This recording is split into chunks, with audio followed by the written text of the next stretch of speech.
Good morning, family. It's Tasha, Mom Bear Prepping. Welcome to the channel. Welcome back to the channel. You already know what time it is. Get your drink, pull up.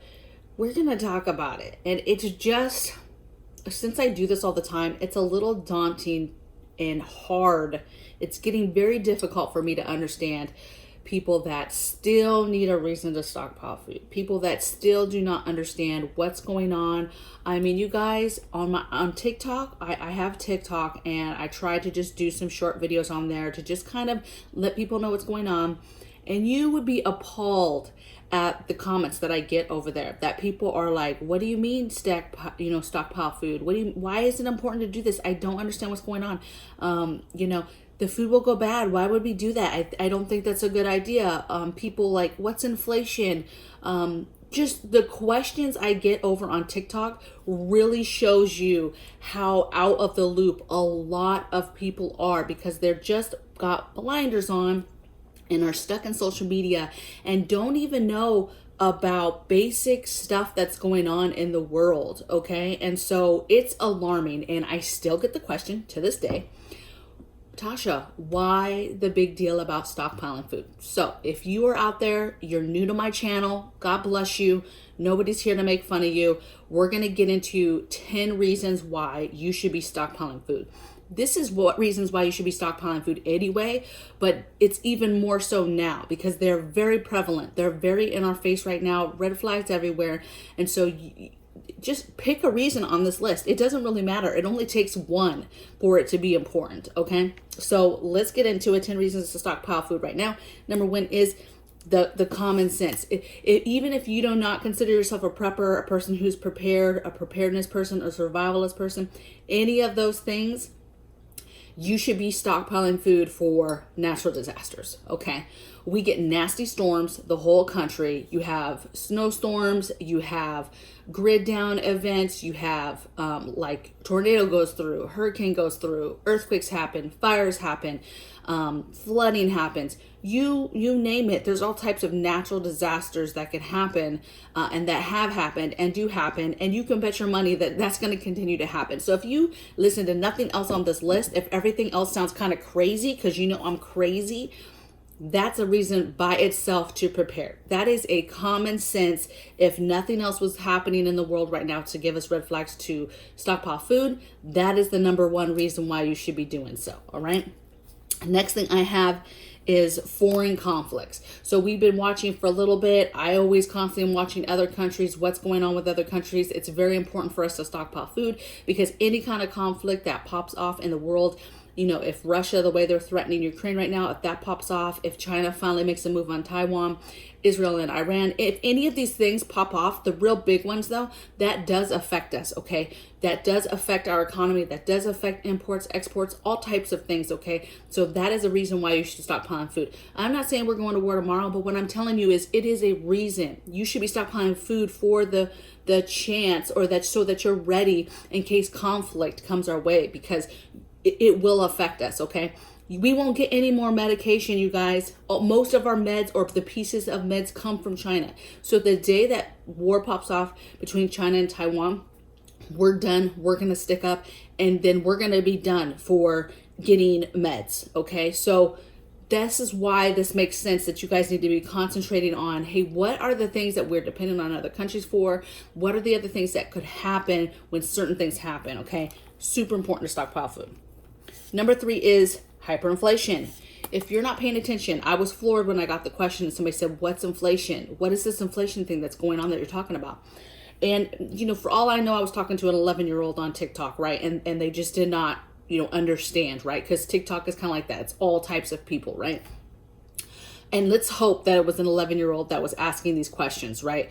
But I get questions like that all day long, and even from accounts that look like adults, right? And be asking, well, what's going on?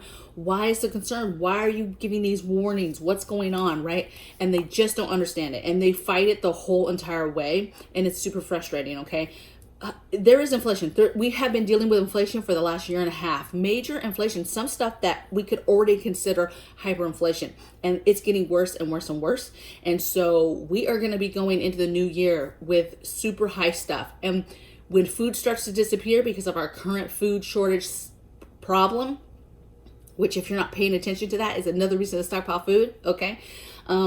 You need to be worried that you need to be getting your hands on anything that you need right now, because guaranteed it's going to cost you more next year. And you might not be able to afford it. Number 4 is food passports, or the threat of that, okay?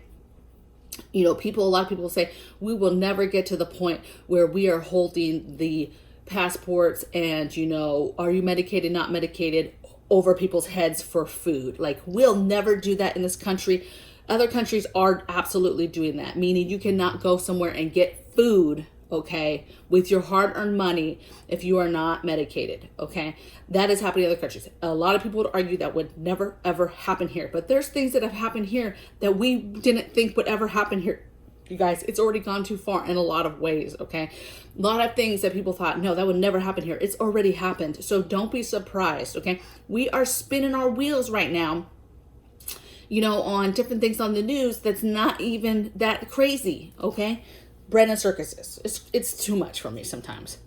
Number 5, I have government overreach. Specifically, we get to the point, you know, there's stuff, I hope you know, that is written into our law that will give our government the opportunity and the legal right to come into our homes and take stuff from us, like seize our food, okay? So you need to be stockpiling food, hiding food, but you need to be prepared for the day, because they overreach all the time, okay? But you need to be prepared for the day that, you know, there's no food and we're doing food stuff, and you know, it's chaos, and now somebody is trying to come in your home and saying, hey, we're collecting all the food from everybody because we're going to put it into a big stockpile to you know, divvy it out to everybody, okay? So that is a reason. That type of mentality, that type of, hey, the have and the have nots, some sort of lockdown, all these shows you guys watch, you need to be stockpiling food so that any kind of government overreach, any kind of weird crazy stuff happens, lockdowns, whatever, you're ready to go and you're not having to depend on other people. And that's one thing that will be taken care of, is your food, okay?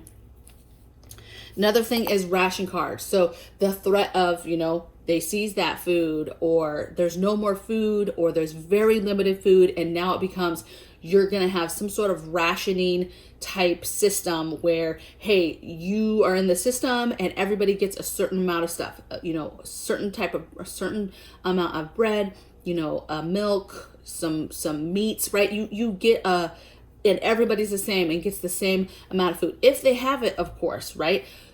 But the thing is you want to have food. You need to stockpile food so that if you ever got to that situation where we were rationing food because it was limited, you want to have the ability to have more food and more food options. Or what happens if they're handing out food and then all of a sudden there's always a cutoff every day and there's some people that don't get food, okay? And so you do not want to be not prepared if that happens. You need to have food to feed your family.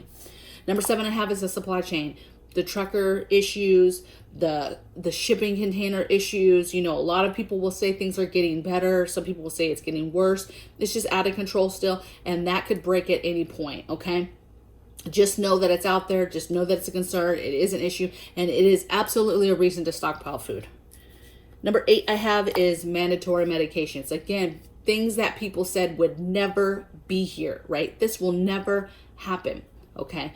Being told that you absolutely, everybody here, okay, could you imagine they put out that everybody 5 years and older will be medicated, or you will be fined and or thrown into a camp or this or that, right?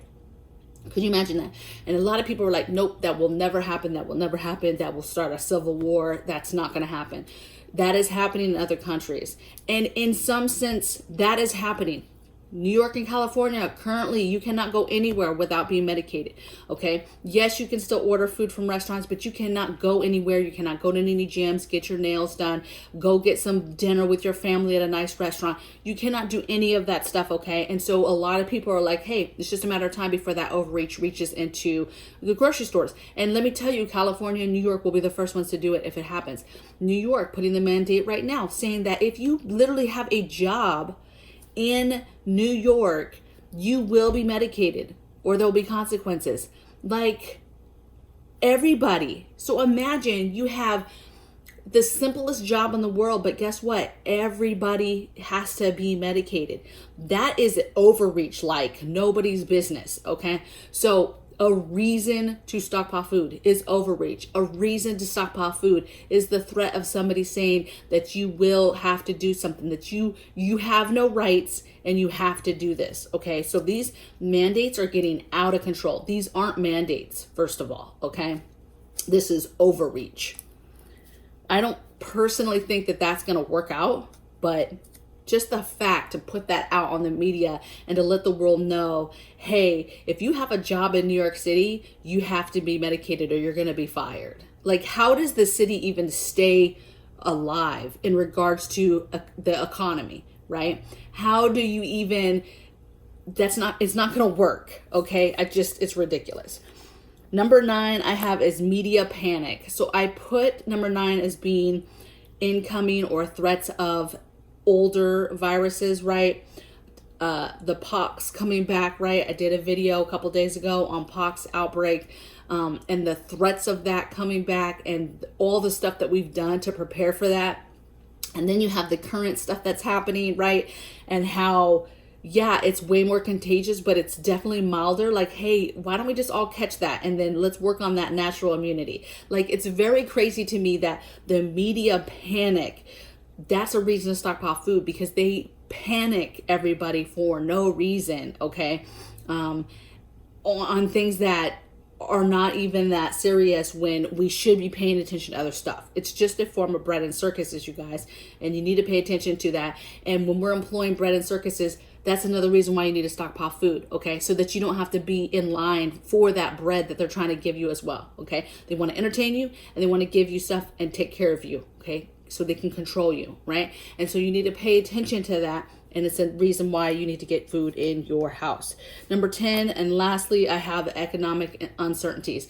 So obviously all this money that we are just hemorrhaging. Hey, we have money. Here, you get money. Hey, this is going on here. We're gonna fix it with another paycheck, or infrastructure this, I haven't seen one thing fixed, like whole grid is still trash, okay? Like, what are we doing with all this money that we're hemorrhaging? And you just have big time conflicts. There's foreign conflicts that could, make it break, right? It's just troubling to know that there's a lot of aspects that's happening in this country that literally could be the last straw that will break it all, okay? And so it is a reason why you should be stockpiling food. And that's in general. Again, this is another common sense one to me, that you should always be stockpiling food and be ready. You should always be ready for a Great Depression, recessions, all of that stuff. You should be ready, just because you just never know what's going to happen, okay? And history repeats itself. And we've gone through all these things that I've talked about before. A lot of them we've done at some point already, right? And history repeats itself. So we know this stuff's going to happen again. So it's like a no-brainer why you would not prepare for that, okay? All you have to do is watch one show too to get that feeling of uneasiness of how it would feel if you were under the thumb of there's no food in your house, having to depend on a government, having to follow their rules, having to work how they want you to work, all of those things. But I just sit there and imagine, like, okay, that's a horrible situation if you found yourself in that. But if you had a house full of food that was hidden, whatever, then that's a situation that makes things a little bit better for you and your family in a messed up, situation, okay? There's a lot of things that could happen, and something as simple as just stockpiling a couple extra cans of food or a couple extra bags of rice or beans that could seriously make the difference. You just got to get out there and do it. And so I hope that you are continuing to do the things, continuing to get the things that you need, the supplies you need while you can. Continue to get your grid down items, your pandemic items. Just continue to do the things that you're doing, baby, and push forward. And don't listen to the noise. Don't listen to the people and the what I would call the crazies, okay, telling you you're crazy and that, what is this stuff, you're always talking about. You know what? At one point, you just stop talking to those people and about that, and you just push forward with what you need to do for your family, okay? Not everybody can be saved, and sometimes you're just going to continue to butt heads with people that don't understand you know, what you're trying to do. And it's sad to me that those people are not able to understand what you're doing, right? My thing here, I'm not trying to scare anybody, make people panic. That's the absolute opposite of what I want you to do, right? I want you to be thinking about what is going on and make, you know, informed decisions that are going to benefit you and your family, so that you are a little bit ahead of crisis, emergency crisis, okay, and things that happen, and know that you should get things so that you can depend on yourself, okay, depend on you and your family and not other people, because this fantasy that we could just go out the door and get anything we want could be gone like that. And so you have to be prepared for the day with whatever happens, whatever gets us to that point, okay, where it's gone like that. That really doesn't matter. What matters is that you have prepared and are ready and are still moving forward with ensuring that that is what happens, okay? So I wish you guys the best, and I'll see you guys tomorrow in the next video. Take care. Bye.